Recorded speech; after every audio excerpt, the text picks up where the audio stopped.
जय माता दी। राधे राधे। आप सभी दर्शकों को गंगा दशहरा की हार्दिक शुभकामनाएं। आइए सुनते हैं गंगा दशहरा की यह कथा। गंगा दशहरा हिंदुओं का एक प्रमुख त्यौहार है जो ज्येष्ठ शुक्ल दशमी को मनाया जाता है। इसी दिन माँ गंगा का अवतरण पृथ्वी पर हुआ था।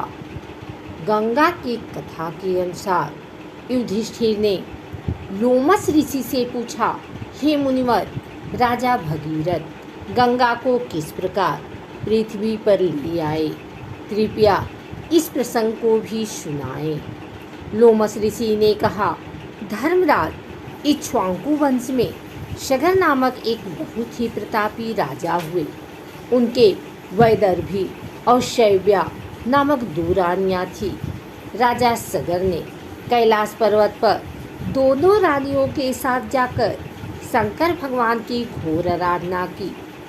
उनकी तपस्या से प्रसन्न होकर भगवान शंकर ने उनसे कहा कि हे राजन, तुमने पुत्र प्राप्ति की कामना से मेरी आराधना की है, अतएव मैं वरदान देता हूँ कि तुम्हारी एक रानी के 60,000 पुत्र होंगे, किंतु दूसरी रानी से तुम्हारा वंश चलाने वाला एक ही संतान होगा। इतना कहकर शंकर भगवान अंतर ध्यान हो गए। समय बीतने पर शैव्या ने असमंजस नामक एक अत्यंत रूपवान पुत्र को जन्म दिया और वैदर्भी के गर्भ से एक तुम्बी उत्पन्न हुई, जिसे फोड़ने पर 60,000 पुत्र निकले। काल चक्र बीतता गया और असमंजस का अंशुमान नामक पुत्र उत्पन्न हुआ। असमंजस अत्यंत दुष्ट प्रकृति का था, इसलिए राजा सगर ने उसे अपने देश से निष्कासित कर दिया। फिर एक बार राजा सगर ने अश्वमेध यज्ञ करने की इच्छा ली। अश्वमेध यज्ञ का श्याम वर्ण का घोड़ा छोड़ दिया गया और उसके पीछे पीछे राजा सगर के 60,000 पुत्र अपनी विशाल सेना के साथ चलने लगे। सगर के इस अश्वमेध यज्ञ से भयभीत होकर देवराजेंद्र ने अवसर पाकर उस घोड़े को चुरा लिया और उसे ले जाकर कपिल मुनि के आश्रम में बांध दिया। उस समय कपिल मुनि ध्यान में लीन थे, अतः उन्हें इस बात का पता ही न चला। इधर सगर के 60,000 पुत्रों ने घोड़े को पृथ्वी के हर एक स्थान पर ढूंढा, किंतु उसका पता न लग सका। वे घोड़े को खोजते हुए पृथ्वी की खोज पर पाताल लोक तक पहुंच गए, जहां अपने आश्रम में कपिल मुनि ने तपस्या कर रहे थे और वहीं पर वह घोड़ा बंधा हुआ था। सगर के पुत्रों ने यह समझकर कि घोड़े को कपिल मुनि ही चुरा लाए हैं, कपिल मुनि को कटु वचन सुनाना आरंभ कर दिया। अपने निरादर से कुपित होकर कपिल मुनि ने राजा सगर के 60,000 पुत्रों को अपने क्रोधाग्नि में भस्म कर दिया।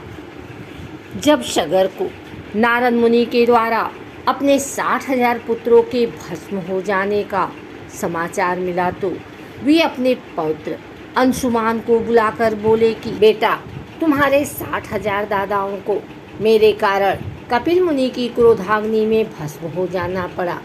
अब तुम कपिल मुनि के आश्रम में जाकर उनसे क्षमा प्रार्थना करके उस घोड़े को ले आओ। अंशुमान अपने दादाओं के बनाए हुए रास्ते से चलकर कपिल मुनि के आश्रम में जा पहुँचे। वहाँ पहुँचकर उन्होंने अपनी प्रार्थना एवं मृदु व्यवहार से कपिल मुनि को प्रसन्न कर लिया। कपिल मुनि ने प्रसन्न होकर उन्हें वर मांगने के लिए कहा। अंशुमान बोले कि हे मुनि, कृपा करके हमारा अश्व लौटा दें और हमारे दादाओं के उद्धार का कोई उपाय बताएं। कपिल मुनि ने घोड़ा लौटाते हुए कहा कि वत्स, जब तुम्हारे दादाओं का उद्धार केवल गंगा जी के जल से तर्पण करने पर ही हो सकता है। अंशुमान ने यज्ञ का अश्व लाकर सगर को अश्वमेध यज्ञ पूर्ण करा दिया। यज्ञ पूर्ण होने पर राजा सगर अंशुमान को राज्य सौंपकर गंगा को स्वर्ग से पृथ्वी पर लाने के उद्देश्य से तपस्या करने के लिए उत्तराखंड चले गए। इस प्रकार तपस्या करते करते उनका स्वर्गवास हो गया। अंशुमान के पुत्र का नाम दिलीप था। दिलीप के बड़े होने पर अंशुमान भी दिलीप को राज्य सौंपकर गंगा को स्वर्ग से पृथ्वी पर लाने के उद्देश्य से तपस्या करने के लिए उत्तराखंड चले गए, किंतु वे भी गंगा को स्वर्ग से पृथ्वी पर लाने में सफल न हो सके। दिलीप के पुत्र का नाम भगीरथ था। भगीरथ के बड़े होने पर दिलीप ने भी अपने पूर्वजों का अनुगमन किया, किंतु गंगा को लाने में उन्हें भी असफलता ही हाथ आई। अंततः भगीरथ की तपस्या से गंगा प्रसन्न हुई और उनसे वरदान मांगने के लिए कहा। भगीरथ ने हाथ जोड़कर कहा कि माता, मेरे 60,000 पुरखों के उद्धार हेतु आप पृथ्वी पर अवतरित होने की कृपा करें। इस पर गंगा ने कहा, वत्स, मैं तुम्हारी बात मानकर पृथ्वी पर अवश्य आऊंगी, किंतु मेरे वेग को भगवान शिव के अतिरिक्त और कोई सहन नहीं कर सकता, इसलिए तुम पहले भगवान शिव को प्रसन्न करो। यह सुनकर भगीरथ ने भगवान शिव की घोर तपस्या की और उनकी तपस्या से प्रसन्न होकर शिव जी हिमालय के शिखर पर गंगा के वेग को रोकने के लिए खड़े हो गए। गंगा जी स्वर्ग से सीधी शिव जी की जटाओं पर जा गिरी। इसके बाद भगीरथ गंगा जी को अपने पीछे पीछे अपने पूर्वजों के अस्थियों तक ले आए, जिससे उनका उद्धार हो गया। भगीरथ के पूर्वजों का उद्धार करके गंगा जी सागर में जा गिरी और अगस्त्य मुनि द्वारा सोखे हुए समुद्र में फिर से जल भर गया। भविष्य पुराण में लिखा हुआ है कि जो मनुष्य इस दशहरा के दिन गंगा के पानी में खड़ा होकर 10 बार इस स्तोत्र को पढ़ता है, चाहे वह दरिद्र हो चाहे असमर्थ हो, वह भी प्रयत्नपूर्वक गंगा की पूजा कर उस फल को पाता है। यह दशहरा के दिन स्नान करने की विधि पूरी हुई। स्कंद पुराण का कहा हुआ दशहरा नाम का गंगा स्तोत्र और उसके पढ़ने की विधि सब अवयवों से सुंदर 3 नेत्रों वाली चतुर्भुजी, जिसके की चारों भुज रत्नकुंभ, श्वेत कमल, वरद और अभय से सुशोभित हैं, सफ़ेद वस्त्र पहने हुई हैं, मुक्ता मणियों से विभूषित हैं, सौम्य हैं, अयुत चंद्रमाओं की प्रभा के सम सुख वाली हैं, जिस पर चामर डुलाए जा रहे हैं, वाल श्वेत छत्र से भली भांति शोभित हैं, अच्छी तरह प्रसन्न हैं, वर के देने वाली हैं, निरंतर करुणा द्रचित हैं, भूपृष्ठ को अमृत से प्लावित कर रही हैं, दिव्य गंध लगाए हुए हैं, त्रिलोकी से पूजित हैं, सब देवों से अधिष्ठित हैं, दिव्य रत्नों से विभूषित हैं, दिव्य ही माल्य और अनुलेपन हैं। ऐसी गंगा के पानी में ध्यान करके भक्तिपूर्वक मंत्र से अर्चना करें। ओम नमो Bhagwati Healy Healy mealy mealy Gange माँ पावय पावय स्वाहा, यह गंगा जी का मंत्र है।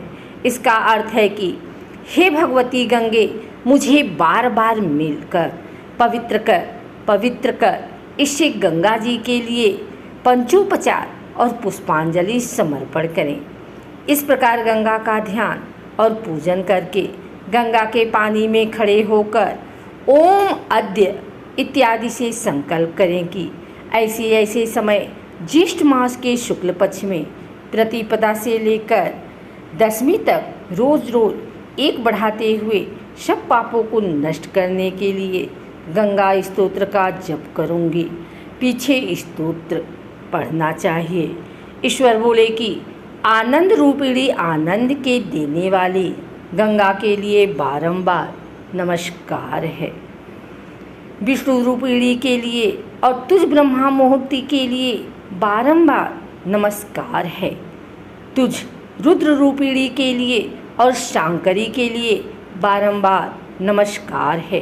भेषज मूर्ति शवदेव स्वरूपिणी तेरे लिए नमस्कार है।